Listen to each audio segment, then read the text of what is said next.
No ano 1973, meus pais puseron a primeira pedra dun pequeno furancho, que era unha taberna onde só se servía viño, callos e cordero, era así pouco máis. A xente reuníase aquí, nos invernos a xente, a maioría traballaban no campo, no monte. Os días de chuvia, botaban desde a mañán hasta nede cas partidas. Iban a comer e deixaban as cartas dadas e xa viña, non lle daba tempo nin a pasar unha ronda.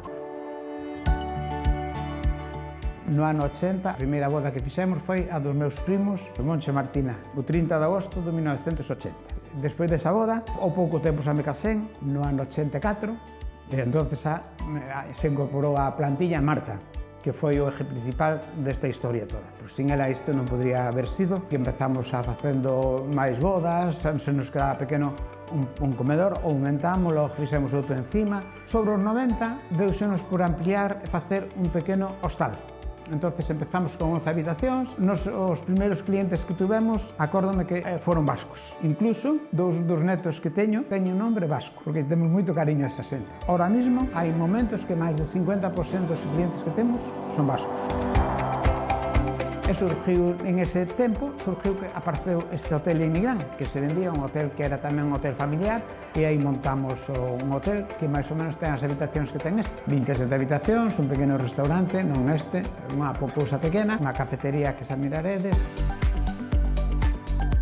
Creo que Nigrán é un pueblo moi próspero, que ten moito futuro, xa creceu moito desde que se desarrollou o polígono Porto do Molle, que foi un gran invento para Nigrán. Para nós, principalmente, pois aquí traballamos desde que o polígono e temos que pensar que xa estamos entre os dos negocios con 30 empleados. Quer dicir que xa non é unha empresa mediana e iso, o secreto foi o esforzo de toda a familia desde 1973 que inaugurou os meus pais esta primeira taberna.